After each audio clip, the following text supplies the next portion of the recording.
Welcome to the Empirical Storytellers podcast, the show where I sit down with extraordinary people working at the intersections of data, AI, and leadership. Today, I sat down with Josh Harris, who is a data scientist and entrepreneur. His latest venture, AnswerLayer, is a platform for building generative semantic layers for data infrastructure. I was really excited to sit down with Josh because the semantic layer space, although not new, has seen a lot of new innovation and new thinking with the rise of LLMs. Prior to founding AnswerLayer, Josh had built data functions and infrastructure at a number of different startups, and he has extensive experience in the fields of machine learning and large language models. In this episode, we talk about Josh's entrepreneurial journey and path to founding AnswerLayer, his views on the data semantic space and what the future holds for this field, and even his own advice for young data professionals who are looking to break into the field today. So grab a cup of coffee and let's jump straight in. Always happy to have a fellow data scientist on the podcast, and you're also a founder and kind of a seasoned data practitioner. And I always love having the opportunity to speak to data scientist founders because there's a lot of fascinating things happening inside your head. You're building in an interesting space. I think, right, like you're the founder of a company called AnswerLayer. You're a young startup. We're going to talk about what your company does. But as a kind of teaser, you're focused on the semantic layer space, which is very interesting. It's not necessarily a new space, but there's a lot of interesting stuff happening now, particularly because of the rise of LLMs and AI. So the first thing I want to do just for the viewers, because not everyone is in the data space, can you just take a minute to define what the semantic layer is and why it's important? The word semantic itself is pretty slippery. It shows up in a lot of things like design and software release pipelines. In data engineering, it's really about translating between a low-level description of some data to some higher-level kind of concept space. The typical way that shows up is self-serve analytics. You have business stakeholders, marketing, sales, kind of professionals who need access to the data to do their jobs, but they don't want to have to go dig into SQL at that lower level of description. So I usually describe the semantic layer as a bridge between how data is stored in tables and rows and columns and how people actually talk about metrics and business decisions. The semantic layer space has been around for a while.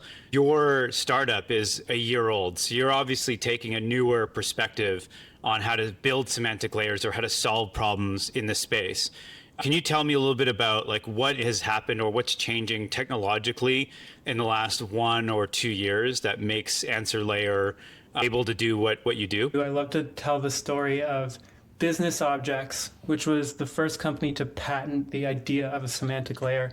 They filed in 1991, actually, and it was granted in 96. So 30 years ago, they wrote on that patent that the semantic layer is a way of making access to SQL data more easy. I'm paraphrasing.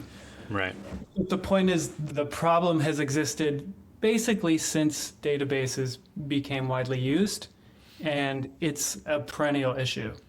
So lately, in the last couple of years, of course, I don't need to introduce anyone to what's happened with LLMs, especially data folks. Their jobs are changing quite a lot. But there's a need for the linguistic side of the semantic layer. The more people and agents are accessing structured data with natural language, the more it makes sense to define what the words mean and how they translate into calculations and business logic that needs to be repeatable and accurate. It's hard to overstate how ambiguous some questions can be. And this is where semantics comes in. It does that disambiguation, the entity recognition. These are concepts, again, that have existed in self-serve analytics and now are just being amplified given that there's so many more consumers of data with natural language. Take me back to where the original idea for AnswerLayer and your focus on the semantic layer was initially formed. Is this something you've been thinking about throughout your entire career, or is it more recent? And was there like a specific moment working with a customer trying to solve something that the kind of idea and focus came into view for you? I had been working with transformers as early as 2019 on financial data, and back then they weren't that great, but you could see that this was maybe a new architecture that was going to work. There were a lot of different architectures around that time, like the LSTMs, the RNNs, and then transformers come out and they start to catch on. So I spent about a year just running experiments on my own time.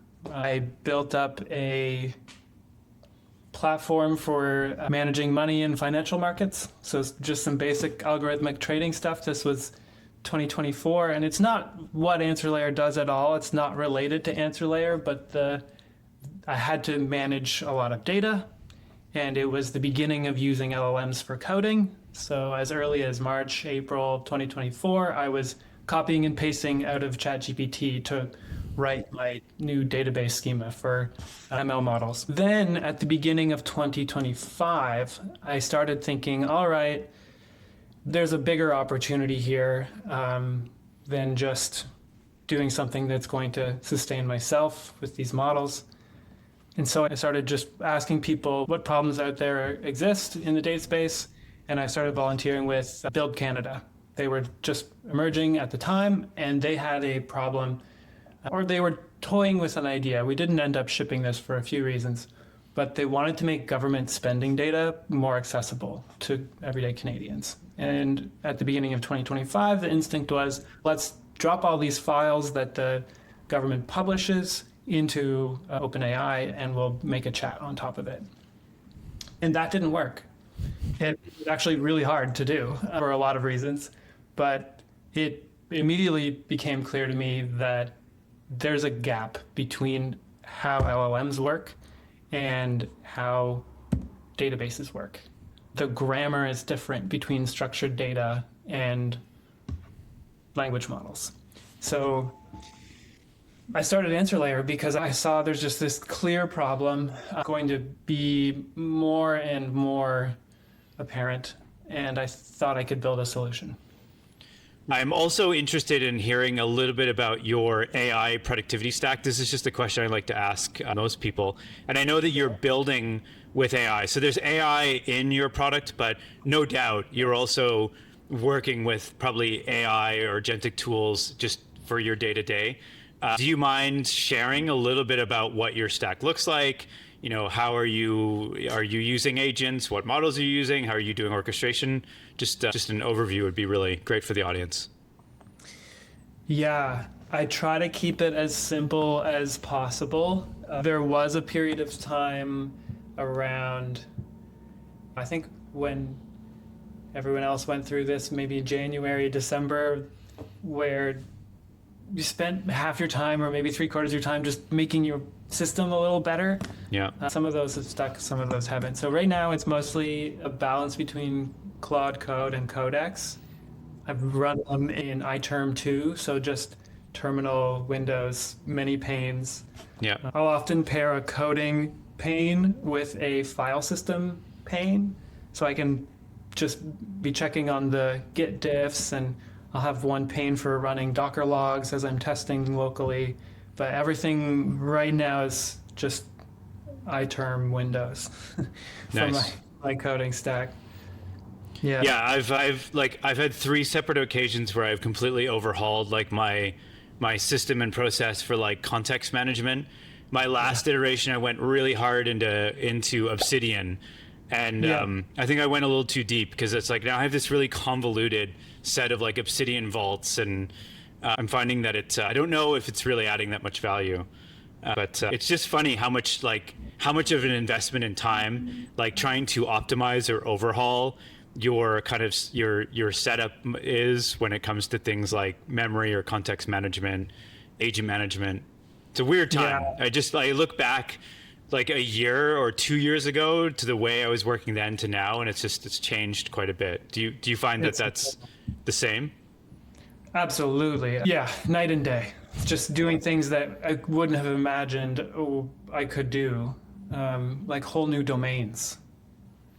Can you just tell me a little bit about in the early days, like go back to those first 2 months, what was your approach to validating your product idea and pressure testing AnswerLayer's tech? And was there any big pivots? Are you still doing exactly what you initially set out to do, or was there any kind of calibration or full product pivot in the last 12 months? There has certainly been calibration, but not a full pivot. It's really still that same problem space. This is the space that I think about it on my days off, on my vacations, like how we use information to understand the world. I think you can go in so many deep directions. So AnswerLayer will always be solving problems in the data space. In the first few months, there was the phase where I was building experiments for Build Canada. And that got me to a rough shape. And then I created just a landing page. It's what one of the strategies folks tell you to do.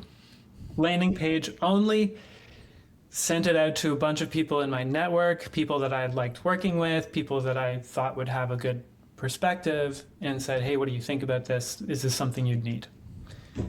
Had probably a few dozen, maybe 30 conversations. I got conviction from that. There were enough people that said, yes, we have this problem. I'm curious about how this would work. Or something like the kind of question that says, this isn't quite it, but you're on the right track. So that gave me enough confidence to build a first iteration. That took a couple months using Cursor to stand up a Kubernetes cluster on GCP. There was a period there where Gemini 2.5, there was a very specific release of Gemini 2.5 that was so good. And then you're taking me back. Yeah. Yeah. I was just marveling at this Gemini and Cursor building a Kubernetes cluster for me. Not for me. That took weeks at the time. There was a long period where I was really not a fan of any of Google's models. And I think it was 2.5 where it got materially better. And I was doing a lot of stuff around like text-to-SQL or just solving data problems. And Gemini, like, I think it was 2.5 where I was like, okay, I'm gonna start using this more. They also have some great open source models like Gemma 4, very, very impressive model today. Different era for I'm sure. running Gemma 4 locally, actually. Nice. Yeah. As am I. It's a great model. Like Qwen for a long time was my go-to open source model. Just a good all-around model. It's quite small, but Gemma 4 I think is my default for that kind of offline stuff. Yeah, it's fun to be able to keep up and see where the open source space is going. That's a whole other conversation. Yeah, I feel like the excitement for the open source space has kind of fizzled a little bit. I might be in a bubble. I just feel like we were talking a lot more about the progress of the open source models and benchmarks a year ago, and now everything's just kind of like concentrated on what is Anthropic doing, and there's just this race of inches between Anthropic, Google, and OpenAI. Truly inches, yeah. I often talk about the progress of the frontier models as a sigmoid curve. There was a piece where we were on what looked like an exponential, but now we're at the top end of the S. It's just like one provider will release a model update, and then it's like within a month we get another update. And it doesn't feel like the sweeping improvements we were seeing like a year ago. But then the other side of it is like the sophistication of what you can do with these models today compared to a year ago. Like our expectations are properly inflated now. Yeah. Yeah. When I talk about the sigmoid, that is for the base models. What has been changing a lot are the harnesses. Harnesses are getting much more useful. For example, the 4.8, Opus 4.8 that just came out, I think from my usage, it's mostly just a fine-tuning on Claude code. And I just noticed more behaviors that it's catching its mistakes, and it's not a new base model. That's an interesting point, because I've also been hearing, I've heard people gripe or complain about how Anthropic's own harness is not the best for their own models. Like you can actually get better performance out of like Claude models and things like that using a different harness. It's I think of actually a very deep problem, because how do you measure the quality of the harness? There's a chicken and egg here. I have an open source repo I called Sniff Bench. Okay. Put this together, I think it was in November of last year. The goal is to measure a harness. So I was comparing Claude Code to Open Code, and it's extremely hard. Like your benchmarks, what you define as good, I think is a question we'll be wrestling with for years. There will be a whole cottage industry on evaluating harnesses, evaluating bodies of context, your set of markdown memory files, how do you know that's optimized? Can you tell me about what the future of the semantic layer looks like? There's obviously been a lot of fresh thinking and innovation happening in the last couple of years. Where do you think the space is going? What do you think the rate of change will also look like? So yeah, just your general perspective on the future of this space. There's a great book called Language Machines by a guy named Leif Weatherby. He's a professor at NYU. He's a linguist, and he's done a lot of research on the mathematics of how LLMs work, but he's coming at it from a language perspective. And his major thesis is how language creates culture, and now we have these machines creating language. So this is a roundabout way of saying the semantic layer I think we'll see it expand beyond just data engineering. There needs to be a way of translating between low-level descriptions of things. Maybe that's lines of code, maybe it's tables and rows, maybe it's CSS tags, translating up into a higher level of description that people interact with. I think where it might go eventually is, rather than having this heuristic kind of symbolic way of representing semantics, like here's your entity, here's how they're related, here's the types of joins you can do, here are the aggregations you can do across these dimensions, all these symbolic heuristic things. If you take the deep learning hypothesis to the end, you might see a model that does that. So a continuous representation, a continuous function from this low-level data description and the high-level metrics. That, I think, is looking many years into the future, and it may only ever exist internally at companies where you can get that data set really clean and really well annotated. There's a lot of interesting things about semantic layers, like how you build it, where you build it, the BI layer versus, at the source in your tables. One of the most common use cases or benefits of semantic layers is text-to-SQL. So being able to ask natural language questions and get answers back. A lot of the tools I've seen or the applications of this obviously just really result in a talking to your data kind of interface where you ask a question and you get an answer back. Do you think that there's a future for going beyond just getting responses and semantic layer powering the ability to create full interfaces, like full dashboards as an output from user queries? Or do you think it's just we need to focus mostly on just making this more performant, as in being able to apply this to big scaled warehouses and ensure that it can create queries and answer questions quickly and cost effectively? I think there's an accuracy piece, an evals piece that deserves a lot of attention. Also, stakeholders, anyone, myself included, it's hard to write a prompt detailed enough to generate something like a dashboard. A dashboard has so many details to it.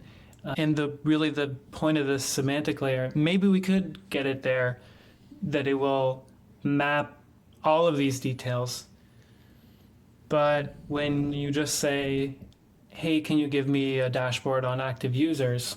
There are a lot of assumptions that have to be made. Can you talk to me a little bit about how you approach evaluating the output or the accuracy, the precision of text-to-SQL? Yeah, so there are a couple of approaches. You can look at the SQL itself. So does what's being generated match a reference? Or you can look at the answer. Is the answer correct according to a reference? You can also do something a bit more subjective and collect user feedback. So did this answer solve my problem? Did it answer my question? Yeah.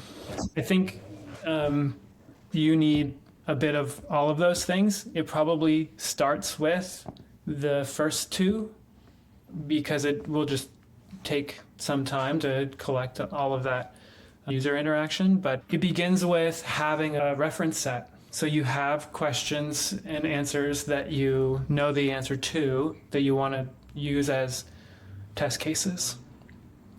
And this isn't perfect, but in order to do some kind of measurement, we need a ground truth. Yeah. I think there's interesting research to be done in the unsupervised portion of this, using LLM as a judge in a way that doesn't just amplify hallucinations. And the semantic layer can be involved in that. I think there's also a question of how good is the semantic layer itself. So not just the quality of questions and answers, but this body of context. Is it efficient? Is it token efficient? When the LLM is using the semantic tools to pull the different objects, is it having to repeat itself a lot? Is it having to do a lot of exploratory queries? These are metrics that we look at because token costs are becoming a big topic. Yeah. So efficiency is... And an inefficient setup of like text-to-SQL can be a money-burning machine. Like I've seen people basically just throw, a basic agent on top of a database with too much scale and not enough semantics, and each query costs like $1 or $3, and it's like, well, hold on, if we have 1,000 people doing this is not going to work out well. No. So one thing that's interesting about this discussion about evals and the quality of the output is I think there are cases where we can observe and monitor the LLMs both in the query that they wrote and the output and look for things that are objectively or implicitly wrong. But there are also going to be cases that are very fuzzy. Like you've worked as a data scientist within an organization. A big part of our job, especially in that kind of help desk support model where you take requirements from your stakeholders, was to map out all the things they didn't say.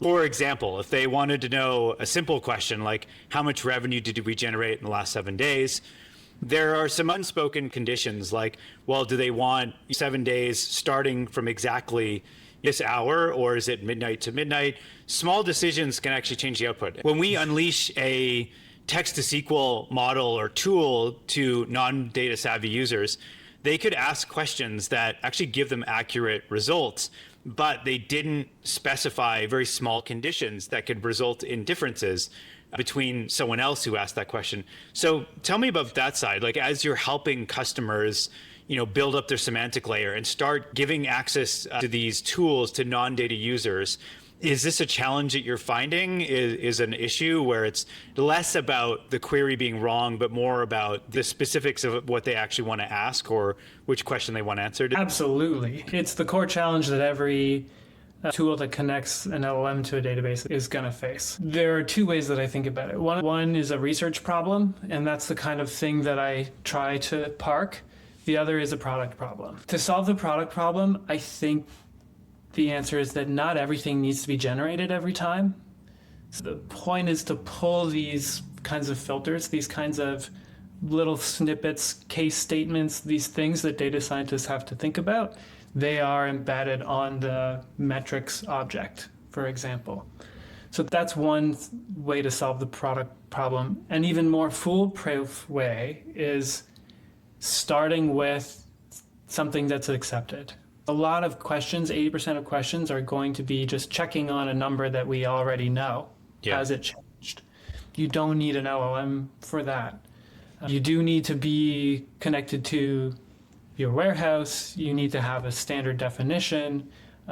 Even just getting to this level, companies have found the need for semantic layers, and authoring those semantic layers is long and arduous. So just automating the generation of this definition and being able to save it and say, this is what our engagement score is already a great use of agents in data work. And you don't even have people asking natural language questions yet. Right. Where I think the product then goes is being able to drill down. So this was something that stakeholders have been asking for many years. You want to click into something, you want to slice and dice. That's where I think the chat experiences will go. And this is the kind of product that we're iterating toward. The LLM is for deep dives. It's not the front pane where you just have to think of your data question. Most data questions are going to be repetitive. Is there an opportunity for the semantic layer to also advise on bad decision making in data infrastructure?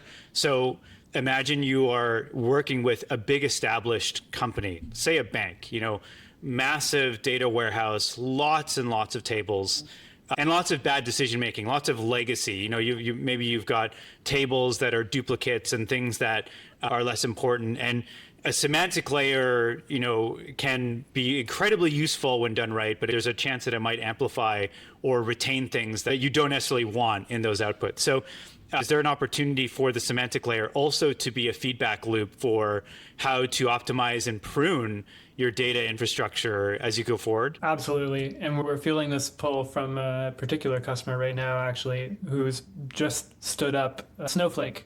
Yeah. We've got a pipeline from SQL Server to Snowflake, and they're saying, this is great. We have the semantic layer on top now. We have customers running queries against it. What's the latency? Can we improve anything here? Do we need to scale the cluster? Do we need more data in this table? Is there something missing? So they're now asking for that feedback loop, the observation of the Snowflake cluster. As someone who has also recently gone through a big migration, in my case, Redshift to Snowflake, there's just so many challenging questions about do we lift and shift and just deal with the bad decision making after we get all the stuff over, or do we try and fix it in transition? The problem is that you want to limit the time that you're incurring costs from two different data warehouses or two different environments, and it's a tricky nut to crack. But it sounds like you're able to tackle some of these optimization challenges as you're doing the migration, so in transit. We're working on it. So AnswerLayer is set up on top of the Snowflake, so it has a great vantage point to see some of the metrics and see how the schema is laid out.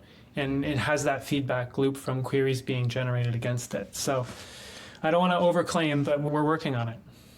How do you see yourself defending against a big company like dbt, soon to be merged with Fivetran or Snowflake? Snowflake already have some semantic layer solutions. So tell me a little bit about how you're thinking about keeping them in view as you go forward. Are you concerned about them building products in the space that compete directly with you? And how are you just thinking about defensibility against those big data infra players? Yeah, for sure. It would be irresponsible of me not to have them in view, and it's hard to miss them. I think starting with older infrastructure, older abstractions, and putting AI on top is going to be fundamentally more difficult and not yield the same product experience that customers will come to expect. This, I believe, is a perennial market. There is more and more data being generated, more and more people who need to understand that data. The fact that Snowflake exists is, I think, proof of this. They've only been around for the last 10 years or so. There were massive data incumbents before them as well. And technology changed, the volume changed, the needs changed. It goes back to the enterprise sales strategy. You start with a wedge to unbundle the big incumbent and then build momentum with that and build out your feature set until you become the incumbent. This cycle continues and turns over. I want to kind of circle back a little bit to you as a founder and a data scientist, and as someone who is also a data scientist to founder myself. I've always struggled with unlearning certain things that I learned in school or in my initial training. What I've found is that the field or the discipline rewards depth and rigor, and sometimes that is counter or in conflict with the speed that a founder needs to move. For you, is there anything that you found that you've had to unlearn from your initial training as a data scientist? It's a bit of a loaded question for me because my training was in startups on the job. So I didn't go to university. Instead I traveled, and in my travels I found a profound curiosity to describe the world. And the best way I found to do that was to work at startups in data jobs. As I've become a founder, the biggest thing that I've had to unlearn is, and especially now that the tools are so powerful, to not go as deep as I can imagine right away. That's something that I was always driven to do at startups, is look for some fundamental truth in the data, or look to build a novel model, look to author a paper, but those don't always deliver business values. I speak to a lot of young professionals that are entering the industry today, and it's really rough out there. If you're trying to land your first job in the field of data science or data analytics, and you're looking at entry-level roles, there's lots of stats around this, and entry-level roles are down like 20%. And company founders or CEOs of big companies are openly talking about how AI is essentially wiping out this entire junior base of engineering, tech, and data talent. Do you have any advice for young professionals who are really interested in the field of data and are looking for their first job, especially since you had this kind of approach to learn by doing? Do you have any other advice that you would share for someone who wants to break into this field today? Yeah, I would say that relationships are very important, more important than ever. The technical pieces have changed so much in 10 years and will continue to change even faster in 10 years. It doesn't matter necessarily which algorithms you know or which tools, but are you able to understand your stakeholders' problems? Are you able to talk to them and get a sense for what's going to make them happy and what's going to solve their issue? Data is, at a lot of companies, is a bit of a service desk. So if you can do that part really well, and I think this advice, I would give it to anyone looking to get into a technical domain. Now that LLMs are actually writing all the code, people's job is to understand what the problem is and go round trip from that problem to the value. Josh, thank you so much for joining today. It's been a really fascinating conversation. Excited to hear about all the work you've done with AnswerLayer and the traction you've had. And good luck going forward. Thanks again for joining. Thanks, Stephen. It's been awesome. Yeah, really fun.